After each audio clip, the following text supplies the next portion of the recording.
Good grief. Okay, can you hear me? I can, yeah. Okay, good. And I can hear you. My producer will not be able to be here tonight, so I'm getting ready to edit the fortune cookie. Okay.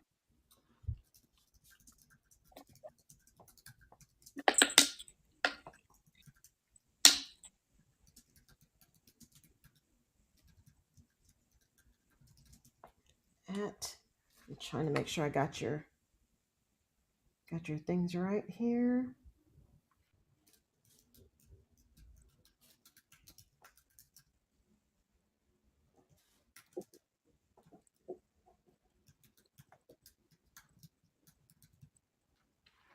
Okay, there's that.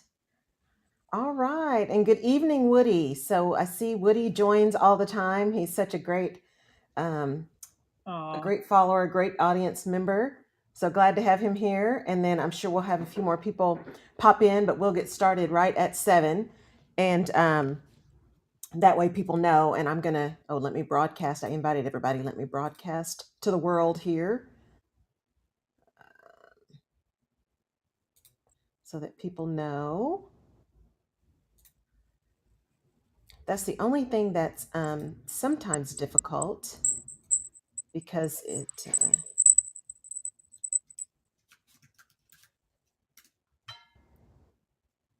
sometimes difficult to do all of that. Are you coming? I hope so. All right, just did that. And it is 7 o'clock. So we are going to get started. And as people come in, we will be able to have them join the stage, jump on, ask questions, those kind of things. But this will give us a chance to have a phenomenal conversation and replay so that people who don't get to join tonight will be able to come back and watch the replay. So I want to welcome to Alignment Vision Action with Laurel Rutledge. I am your host, Laurel Rutledge, and I am so excited to have with me tonight Sierra Reed. Welcome, Sierra. I'm hi. so excited to have you here. And Sierra, I put a little bit of her bio into the notes for the show, but she is all things media and broadcasting and marginalized voices being heard and seen and all of these kind of things. And I thought this was a fantastic platform to have her on so that we could have a conversation about what that really means. And in particular, when we talk about, journalism and showing up and having our voices heard and all of those kind of things. So, Sierra, where Yeah. I would love to start, and I want to make sure that I can hear you really loud and clear. So I'm going to turn mine because it could be just me that's a little low. Um, Mhm. I want to start here. Okay. Tell everyone a little bit about that journey for you and what made you think, because it's alignment vision action, right? What made you decide on kind of journalism and then get into public media? Oh, public media. Yeah, so I started out when I was when I was a little girl, but truthfully, I Right? really started to have an imagination where I was able to like put my thoughts onto paper and like actually like conceptualize and visualize what was happening in my mind and creatively like putting stories together when I was a young girl. And so I always was interested in writing. And I remember like putting short stories together about little families that I wanted to have, Yeah. and I would write like these little plays. But I also, my mom, and I think I share this story all the time, but growing up, half of my life, my mom was a single mom and she would commute back and forth from Atlanta. If any of you are from Atlanta, from like the east side and Lithonia to the north side in Gwinnett County, and where she worked. And so we spent a lot of time in the Atlanta traffic, and that became like our family time. So, we would listen to the radio and, listen to V103. That became something that I looked forward to every day. Like they were my friends. Like I just wanted to be a radio personality. But Mhm. also I was really connected to the community work that they did. They had events like for Sisters Only, and this summer festival kind of thing, like summer concert. I can't remember the name of it. It wasn't Birthday Bash. I can't remember the name of it, but It'll come to you yeah, at the end of the show. yeah, it's like it's an Atlanta thing, and Yeah. I just loved being from Atlanta and being a part of that community and seeing, Black people just thrive and be successful. And so when I went to college, I ran into a personality from the local radio station from Hot 1079, Griffey 2 Trillion. And I was like, grew up listening to you. And so he told me about an internship. And, I guess the rest is history. Yeah. Started interning in my undergrad. And during that time, I started a podcast like shortly after college. And then my parents actually acquired a low power FM radio station in Loganville, Georgia, which the three of us, my mom, my dad, and I own today. Mhm. And yeah, so we continued community work. My parents are also entrepreneurs, and we've had churches and stores. So community service is always important to me. I found out about my former employer PRX through a friend of mine. We were on a trip in Bali, and she was like, I'm about to apply to this Google training podcast program. And I was like, what? Like, what kind of, at that time, I mean, it was something that was so unique, and everyone, still to this day, but especially back then, wanted to understand what this podcasting thing was. And so I looked up the company, and leveraging my business skills, was able to get an interview, and I next thing I knew, I was moving to Minneapolis with my not even 2-year-old daughter, and I served as the one of the senior managers of stations, where I managed 7 of the top 10 stations, or markets rather, for about 3 years. So yeah, that's my background. I love it. I love it. And welcome to the show, Deanna. Good to see you, and Corey. And as we're going through this conversation, guys, feel free to jump in and ask your questions. And just because I see some new faces, just as a reminder, if you look at the little, they call it the hamburger, that's down in the bottom left of your screen, if you click on that, it can say ask to speak, right? If you want to be invited to the stage to ask your questions. So if you feel free to do that. Also, feel free to react. Send, a clapping sign, a heart sign, and you click on the react at the bottom right and choose your emoji, and you can just send that. Or if you have a comment you want to make but don't want to get on stage, you can choose your emoji, then make your comment and send. So for those of you who are new, just would like to always point that out so you know how to work with the platform. So Sierra, what I love about what you said too is, that family time that you had. Sometimes we forget that the things that really make us crazy actually can give us lots of opportunity, Yeah. and lots of opportunity to see things and hear things. And so when you think about media and how you moved, and I'm getting some feedback for some reason today, think about how you moved and how you thought about kind of this radio station and where it came up. Because I'm the exact opposite, right? I fell into this by accident. Somebody asked me to be on the show, and I'm like, oh, I kind of love this stuff, so I'm going to keep going. Yeah. When you think about kind of journalism and starting the podcast and all these kind of things, that was it the desire to have voices heard, or was there something else about the platform and that media piece that kind of got in your spirit and your soul to say, no, this is what I want to do? I mean, owning a radio station, like how did that work? I think it's one of those things where I knew that God had called me to like really speak. It's just one of those things that whenever like at church, like I felt so comfortable being able to share things with people that made them feel good. Like, I mean, it just in the simplest terms, like that's just what it was. And I really enjoyed being able to be a part of a community also. And then, yeah, I mean, I felt like I had a lot that I wanted to say, and I thought broadcast was the route for me. And, I'm really grateful for that experience, because I learned that, that wasn't where my strengths were. But I found that rather than being in front of the mic, or a radio personality, I was best fit and I felt most comfortable being able to create and help other hosts, shine, and help them find their voice. And so I created my own podcast that was centered around topics for women. Because at the time I was like, I like radio, but I really want to dive more into these topics. I don't want to just, be the personality that comes in and out of a segment and that's all. And so I developed the podcast with that in mind. But at the time, we didn't know what podcast was going to be. We just wanted to talk about things that we were dealing with as a collective, these group of women.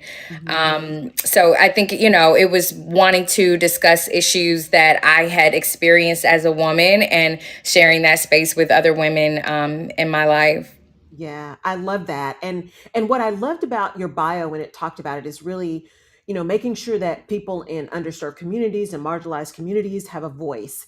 And one of the things about that I love about Fireside is it is they built it for creators, right? They built it for us to come here and have our voices. And at the same time, one of the things that we have been talking about, and even the creators here on Fireside, is how do we ensure that, the featured people, that's a diverse list. How do we ensure that all of the creators have an opportunity, not just the famous ones who happen to have a show for a couple of episodes, but those who are really trying to make it happen, Mhm. make it happen. And so when you are thinking through how you help someone else align with that vision and really have their voice heard, right? Working with creators and how they create something, what do you tell people Mhm. that are trying to figure out even what their voice is so Yeah. that they can find a platform like PRX or like Chic Media Productions, or how do you help them find their voice so that they are a viable, and that sounds really ugly, but a viable creator that someone's going to look to follow and listen to.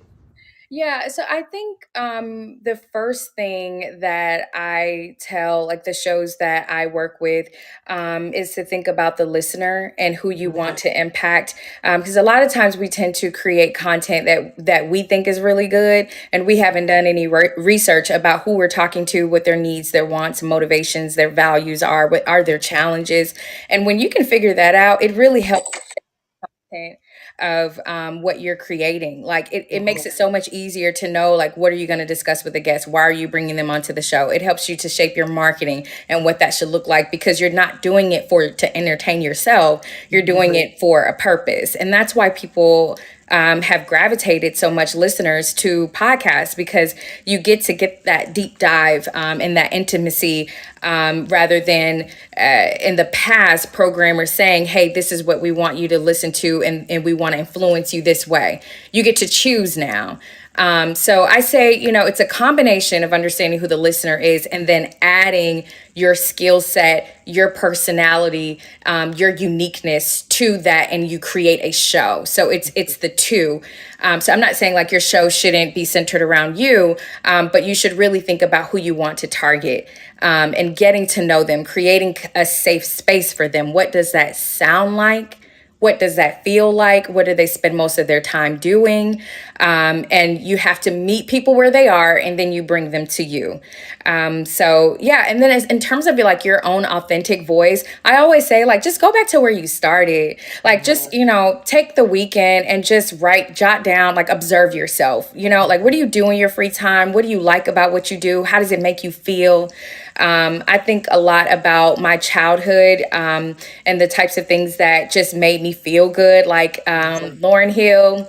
Just hearing her Wow. voice, for some reason, it just makes me think about my childhood and like that kind of like, I can't sing, but like strolling my pain with this. Oh yes. Oh, Roberta Flack redo. Yes. Yes. You see how excited you got? Like Yeah. that, those are the things, like those elements when people step into your room, your podcast, like you want them to feel you, like understand, like, this is who I am as a creator. And when you listen to this show, you're going to get to know me also. And Right. like, what excites me. Maybe you like quirky things, like maybe you like doing, maybe you like comedy, and you like one of my friends is making fun of me. She's like, you love mom jokes. Like, yeah, I do, so incorporate that into your show. And because podcast listeners, they're not looking for television, they're not looking for radio. They are looking for that intimate one-on-one, like they're sharing that space with you and only you, not an audience. Unless you're watching on YouTube or something like that with a group of friends. So you have to think about that. It's a one-on-one interaction. There's something a couple of things that you said in that I want to dig deeper into. So, the show Alignment Vision Action this is the process I take all of my clients through, right? Get really aligned with who you are and where you are. Then really get clear on what you want and then move into empowered action, right? Understanding what it's going to take to get there.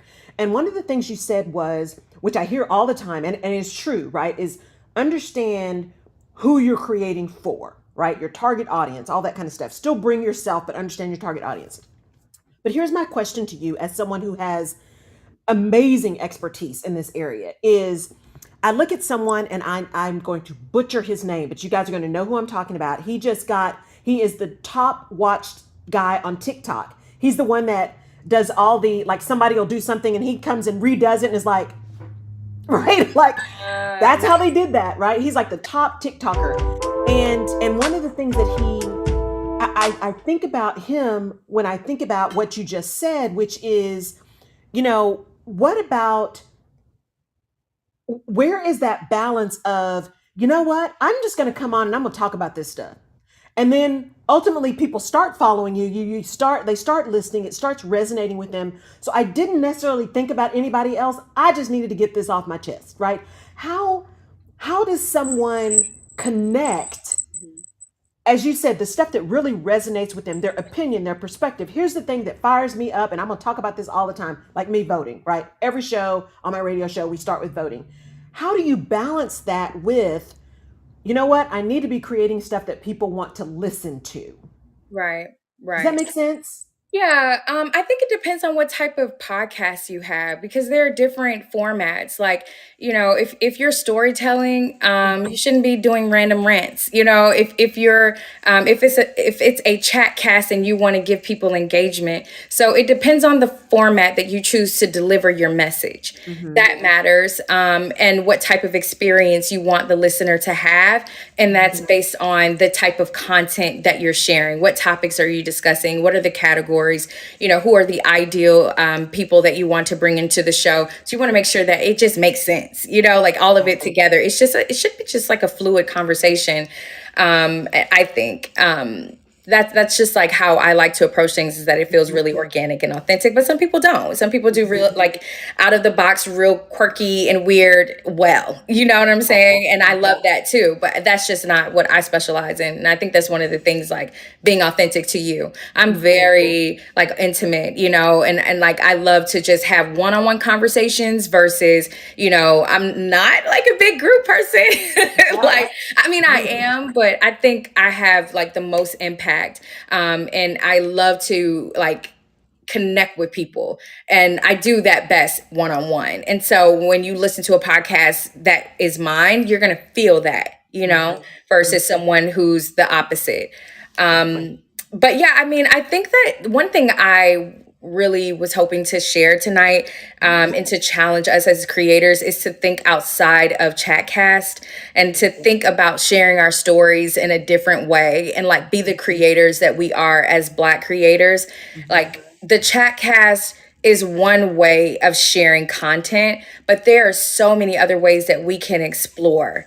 And it's through all of the things that we experience on a day to day. We don't have conversation all day long. You know what I mean? Sometimes it's just like research and having discussion about research, or bringing in like different clips, from history and just playing that and having a more narrative podcast, or discussing, like if you're going to have a conversation, really challenge yourself on the different ways that a conversation can take place, and the different spaces, environment, sounds, people. Maybe it could be two opposite people coming together and having a conversation. It's just all of those things. Like maybe you're always having a conversation on an airplane.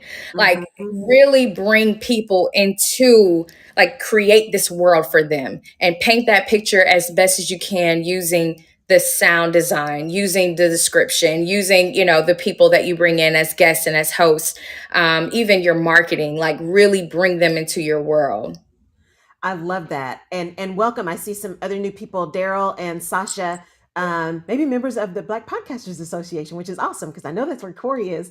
So for those of you, if any of you are new, just another quick reminder, the little hamburger in the bottom left, you can click on that and ask to be brought to the stage to speak or ask a question of Sierra or of me, or just to make a comment. And you can also ask to be on video because I can have up to 4 people on video. And you can use that bottom right, the react, and send an emoji clapping or hearts or whatever that show that you're engaged and you're loving what's happening. And you can also send a comment that way. So just a real quick knowledge. Thank you, Sasha. So no, that makes perfect sense, Sasha, because Sasha, that makes so much sense, Sierra, because when I think about the podcasts that I listen to, a number of them, and some that I listen to consistently are like Hidden Brain and Revisionist History, right? And Hidden Brain, what I love about Hidden Brain is it really triggers that thing that I love, which is, oh my gosh, behavior and how our brains work and how we think about things and how they show up. And it is, I guess it could be considered kind of a chat cast because he's always interviewing people, but there's like a theme, right, of ambivalence or, leadership or whatever. And then Malcolm Gladwell really talking about something that actually happened, but rethinking about what it really meant. So while he interviews people, a lot of it for him is more storytelling.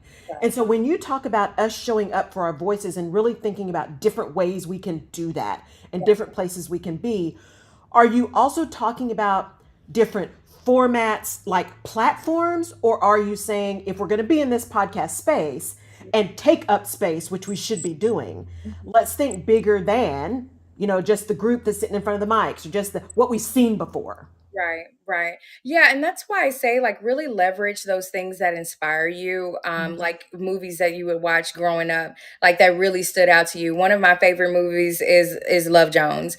And I think about all the components of why that resonates with me. Because when we talk about authenticity, we have to do it from a space that like it just sounds like it is your true self. You're not forcing it. So you really have to think about the things that resonate with you and why do they resonate with you. I love Jones because one, it's my mom's favorite movie, so it reminds me of her.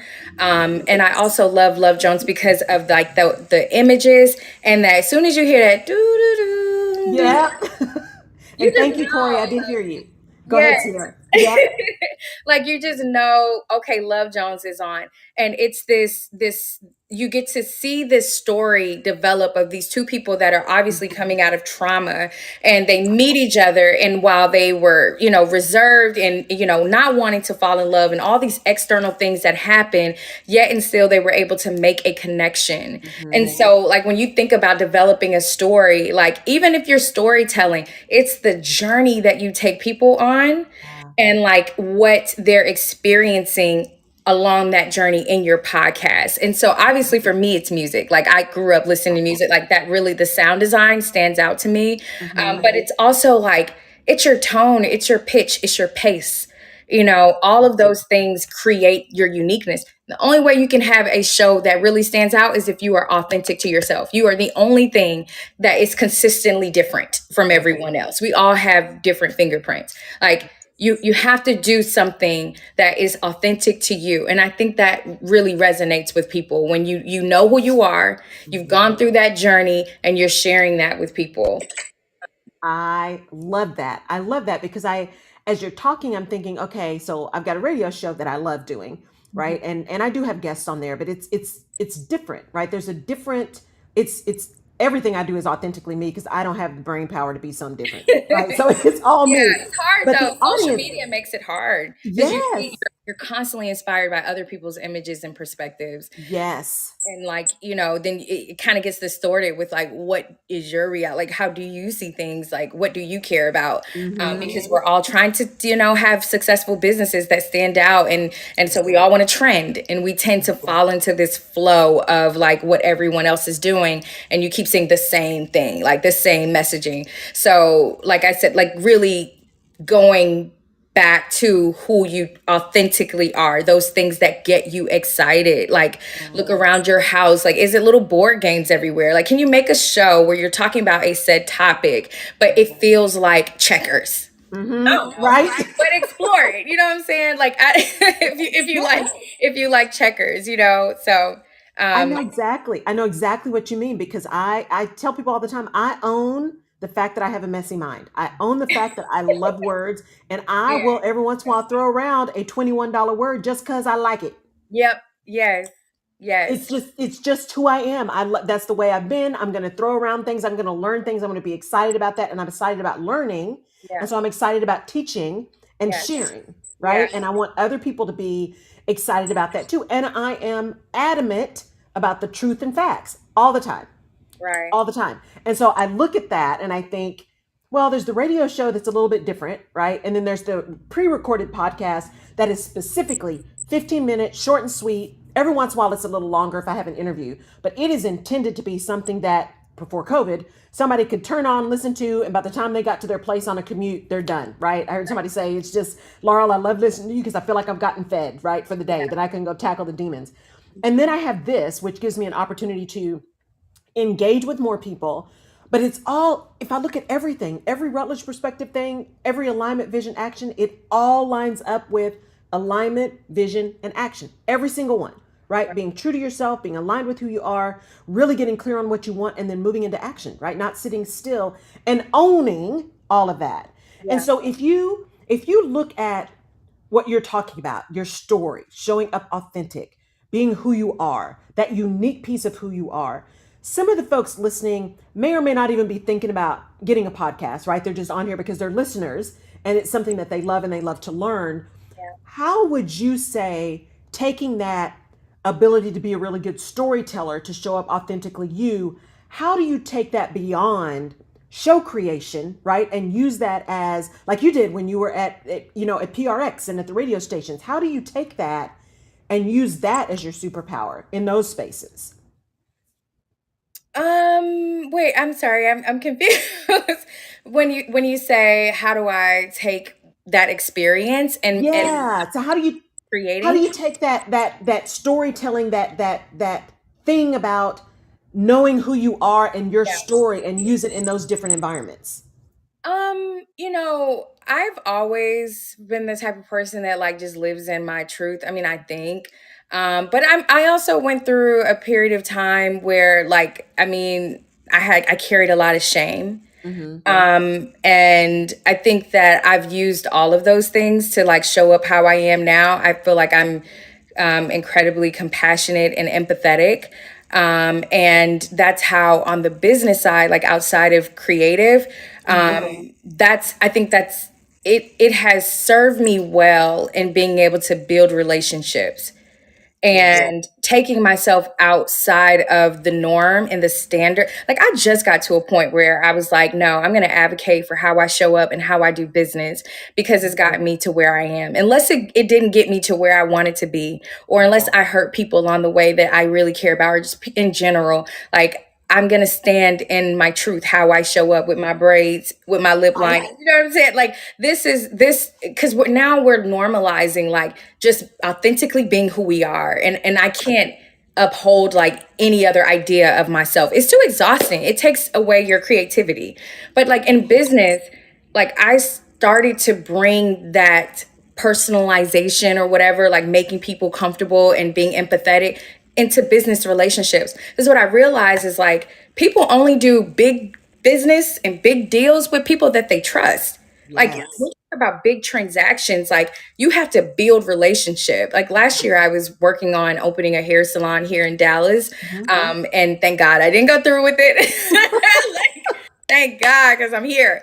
Yes. Thank God for the journey. But like one thing I learned about like I was raising capital for the business, and I met an investor who is now my mentor, an advisor, and we've been building relationship over the past year. When I went to Frost Bank and I was like, "Hey, I need X amount of money to be able to raise capital for this business," they spent time getting to know me. All of them were like, we want to build relationship because we want to know who we're handing this money over to and how responsible you are. And so I started to realize like relationship is the core of Yes. everything.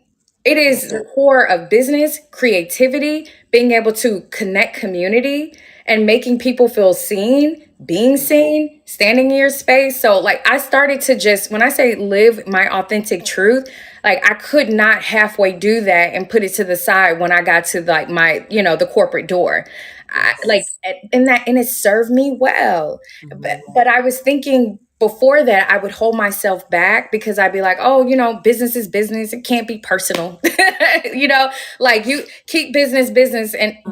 but the truth is that the stronger relationships that I created and the most valuable relationships in terms of like transactions and just it helping me get to my goals, Hmm. those relationships today still exist because I was able to like show up myself and build real connection with people, Yeah. and I feel like we get further and further away from that, like with social media and like all the social distancing and all of that stuff, and we're so disconnected, and like I want to preserve that, about my engagement with people. Like, I want people to always feel like, I'm getting to know you genuinely. You never know. That's so important because as my introverted self, right? I believe in building relationships as well and having a village, right? But there's that central part of the village, and Yeah, then there's like the suburbs. true. And I think what people get confused about is you can build really strong, connected, authentic relationships, but that doesn't mean those folks are your best friends. That Oh, doesn't mean those folks are in your business. That's not what that means.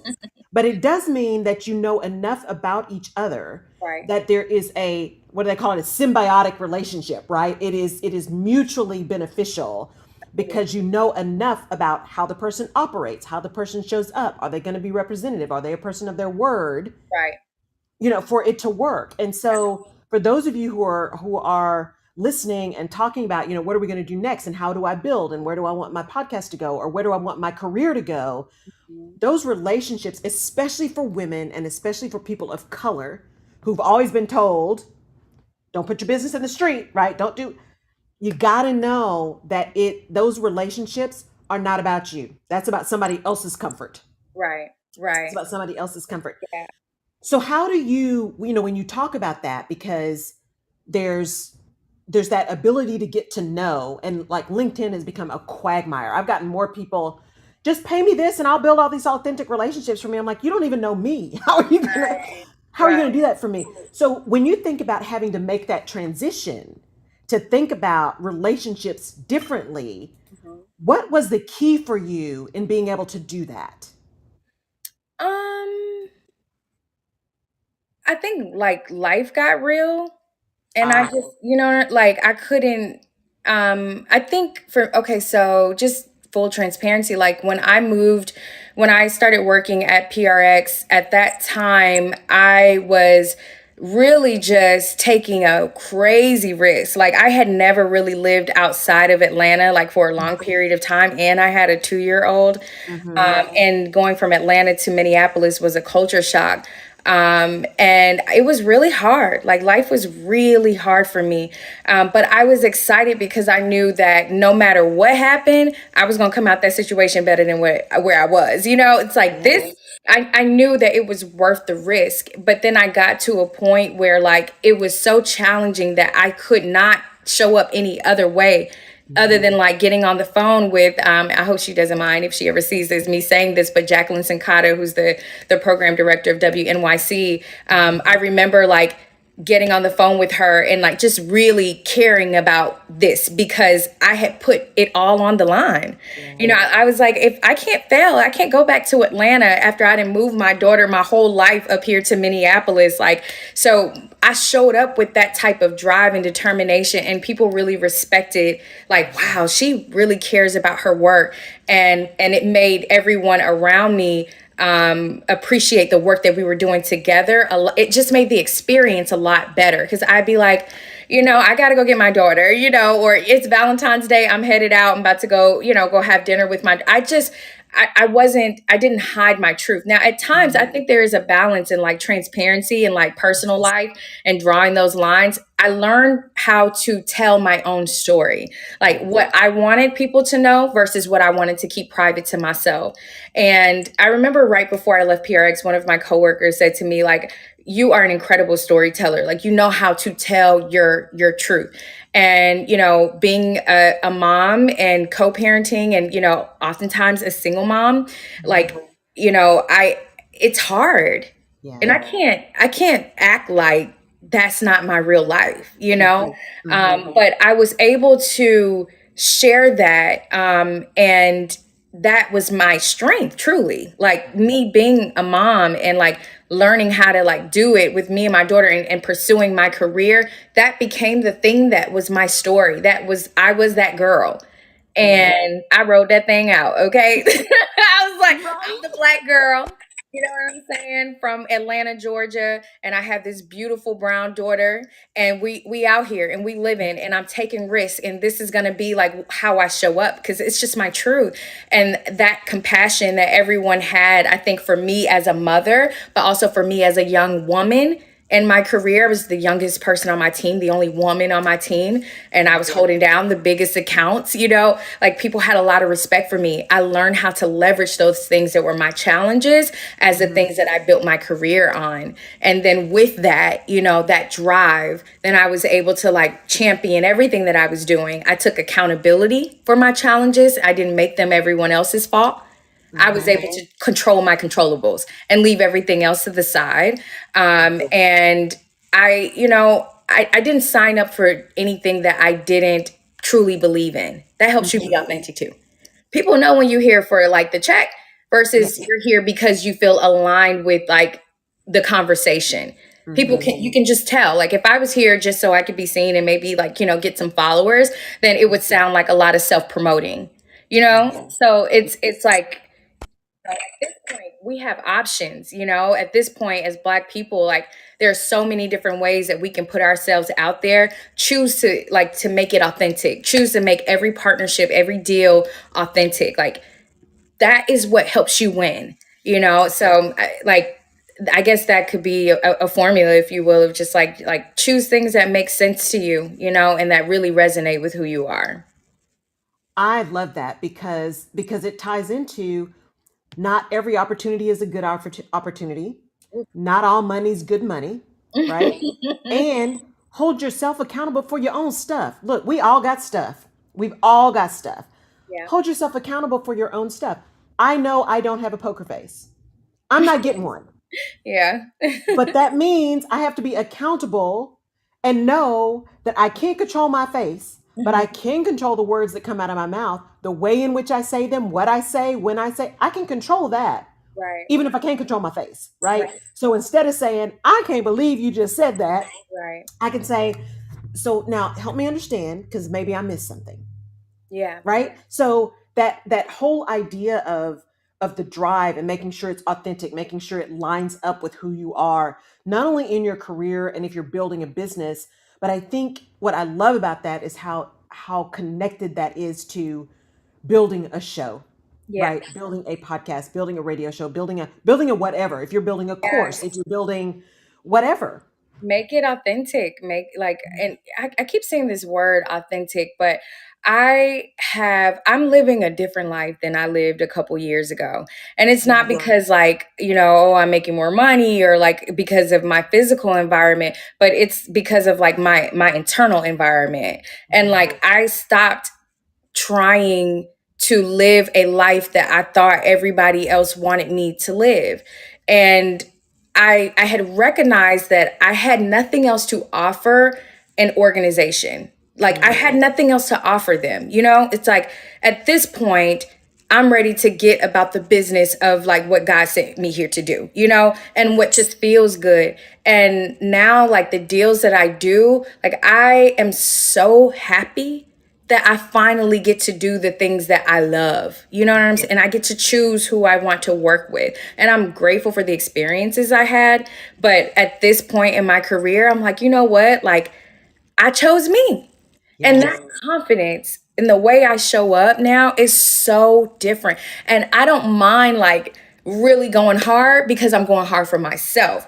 When I was working at organizations, like I did, but I was like, I'm giving them so much of my time. You know what I mean? Like these are my ideas. Like, and now I get to execute those things, like in my own space, in my own right, with respect to the experience that I got and I gained from these organizations. But now I'm like, you know what?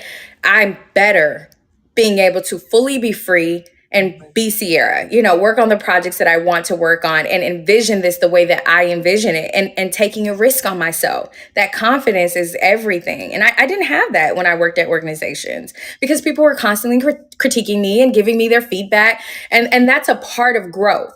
But then you get to the point where you're like, okay, I've acquired enough information. Like now I'm ready to put my ideas out here in the world and collaborate with people that see me, it resonates with them, and we create something great. Yes, I love that because and it's all about timing, right? It's all about timing.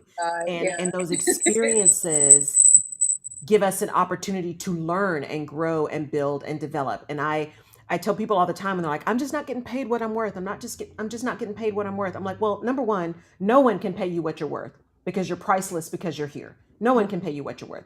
Mhm. Words matter.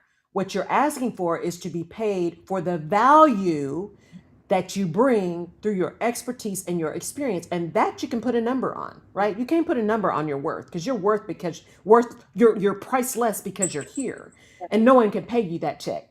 Right. Nobody. That's your own internal. And so getting to that place where you are really confident in who you are and whose you are so that you can bet on yourself. I think it was Lisa Nichols. She's like, you know what? If I'm going to bet on anybody, I'm betting on me. Yeah. So, when you're at a horse track, you're not betting on the horse, you're betting on the jockey. Right. I'm betting on me. And Right. so that I think is a really key piece of learning for those of you who are going to listen to the replay or who are in the audience. And welcome, Elizabeth. Thank you for tuning into the show.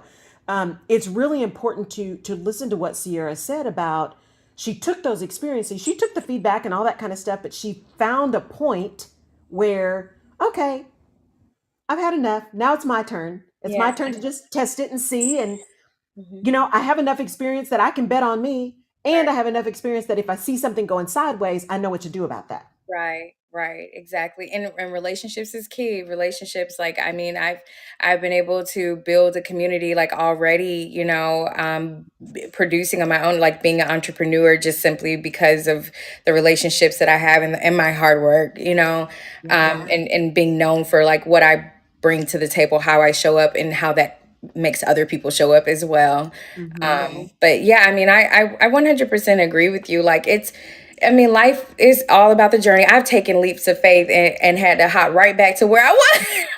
Me like, too. like I wasn't ready for that. Let me start over again. Like, I'm sure everybody can relate to that. Like I took some premature leaps, Yes.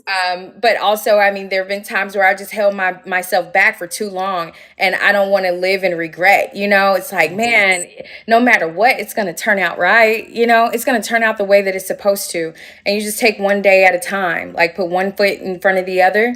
Like that's it. That's really all you can do.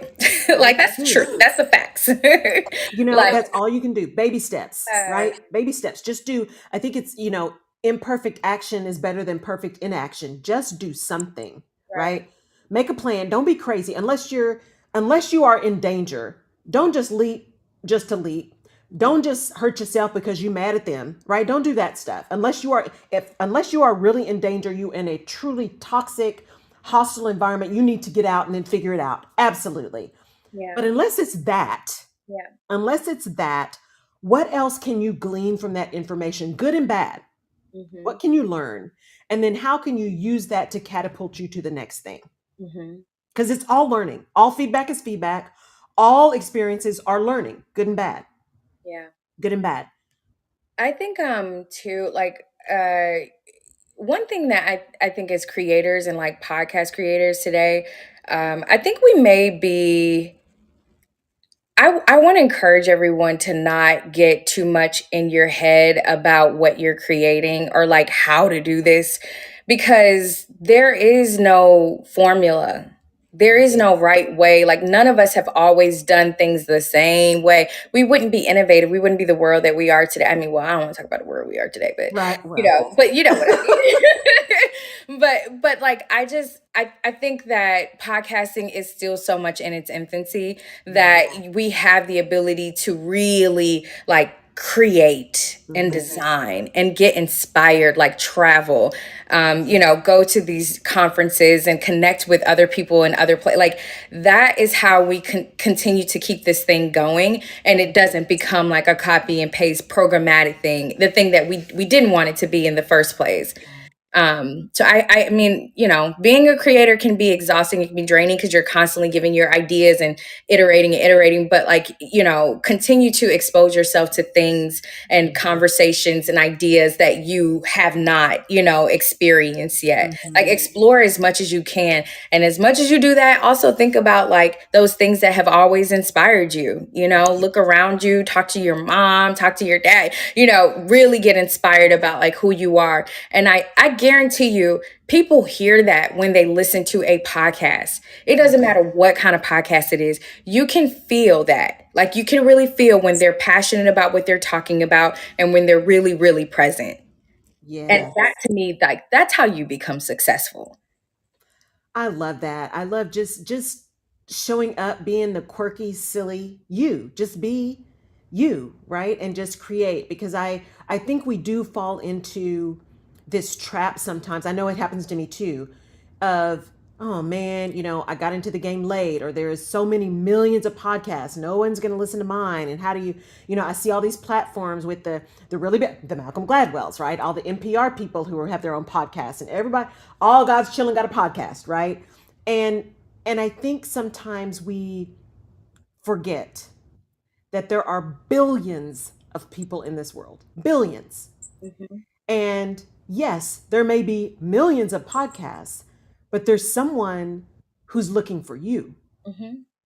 There's Right. someone who's looking for you and your story and the way you tell it and the way you show up, and your silly humor and the music you love and the books you like to read. There's someone who's looking for you, and with whom your story will resonate. And I know that's something I had to work on for a long time, because I don't have traditional trauma in my history.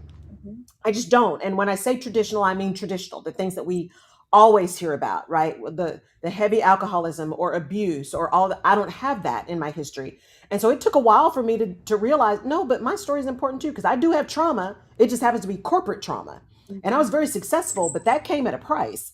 And so there are people who are suffering from that too. And so I think, to your point, Sierra, if we can sit in our stories and be willing to tell our stories, Mhm. whatever those are, and however we tell them, they're going to resonate with someone. Keep showing up. You never know who's watching. I've had Right. more people come up to me and say, "Oh, I've been following your podcast." And I'm like, "And who are you again?" I'm like, "Thank you, but who are you?" And you just never know. You never know when you've touched someone who just needed your voice that day, Right. just needed your voice that day. So before because we're about 7:45, I wanted to open it up again for those of you who are in the show. If you have a question, feel free to put comments in the chat if you want to. But if you have a question, if you want to jump on stage and ask Sierra a question or make a comment, just go to that little hamburger in the bottom left and click invite to speak, and I'd be happy to have you up on the stage, to ask any questions of Sierra or me. And please follow her. You can see that in the little fortune cookie. You can follow her at Chic Media Productions or at Chic Sierra, and those are both IG. So be sure and follow her, because she's got some amazing nuggets and going to be doing some beautiful things that she can't announce to us yet, but Yeah. she's going to be able to do those. So start following her so you can see all those wonderful things that are coming. So Sierra, as we get ready to end, you have given us some amazing things to think about. Telling our stories, right? Showing up authentically, picking that thing that really just gets you excited, because that helps other people get excited. Mhm. When you think about kind of your next steps Mhm. and the advice that you were given, that you would say, you know what, this piece of advice needs to be on a billboard for everybody to see. Mhm. When you also talked about networking, so making sure you're building authentic relationships, Yes. what would be maybe that piece of information that just really kind of opened your eyes and blew your mind, that you would say, you know what, this is something I always need to pass on? I think that it would be that it's okay to pivot. Mm, It's okay to pivot. It's Yeah. okay to change your mind. It's okay to try something new. Like, it doesn't have to be so planned and then your plans go wrong and then you sit in your decision of why the plans like it's okay to change your mind and to Hmm. constantly create. I think the pandemic showed a lot of us that life didn't have to necessarily be the way that we were doing it prior to the pandemic. It was like this boom of like creativity and I want to do this. Actually, I want to do this. I want to start a business like this. And actually, you know what I mean? Because Yeah. we had the time to really sit with ourselves. And so for me, like, I think you should just give yourself permission to live the life that you want to live. Like, everybody got their own and this Yeah. one is yours and like this is your moment and nobody else's, and I've always been the type of person that like I've done my own thing, but I've also feared like not doing things in a certain order or what people would think, and those things never served me. Yeah. It was always the things that I did that were, the pivot or really not a part of the plan that turned out to be the best thing that I could have done. So, Right. Right. Oh, I love that. I love that. Well, y'all see why I wanted to have Sierra on the show. why is Corey crying? I Sentimentalism. know. Because he had to pop out. He was sad to leave. And he Oh, okay, said, okay, yeah, okay. he said, thank you so much. He said the Oh, conversation was really good. Yeah. So he really oh, appreciated it. so much Um, love. and just so you guys know, talking about building relationships, I met Sierra at the Black Pod Yes, Fest and was yes. just so blown away by her on the panel. I was like, you know what? We have not if we ask not. So I just sent a note and said, hey, I saw your Black podcast. Here's what you said that I loved. I would love to talk to you about it. And I meant that, right? And so for me, now it's now a connection that yes, might there be opportunity for us to do some work together? Absolutely. I see her as someone I can absolutely learn from, and I'm excited to do that, right? And not for free, because we need to stop asking each other to do stuff for free. Stop it. You wouldn't ask, Macy's to give you something for free, so stop asking small business owners to do that. But that relationship to me and that ability to just reach out and say, you know what, let's connect because I think there's something that's common here that we can continue to build and continue to reach people. So thank you, Sierra. Thank you so much for Thank being you. on the show. It Yeah. is, I am honored that you agreed to spend the time with me because I know time is not renewable. And so I appreciate it very much. For all of you in the audience, thank you for being here. Definitely follow Sierra. That's in the fortune cookie. You can see that. You can find me, all things Laurel Rutledge. The easiest thing is just go to my website, laurelrutledge.com. You can get the podcast there. You can get replays of the radio show there. Everything Laurel Rutledge is there. But be sure you're following Sierra because she's got some really great announcements that are going to be coming up. And she's doing some beautiful things and has some amazing expertise, especially for those of you who are creators and on this platform. So be sure that you follow her. And with that, we will call it an evening. Thank you for seeing Alignment Vision Action, for being here. Thank you, Sierra, for spending your time with me. I will have the replay up and running probably by over the weekend, so you guys will be able to see the replay.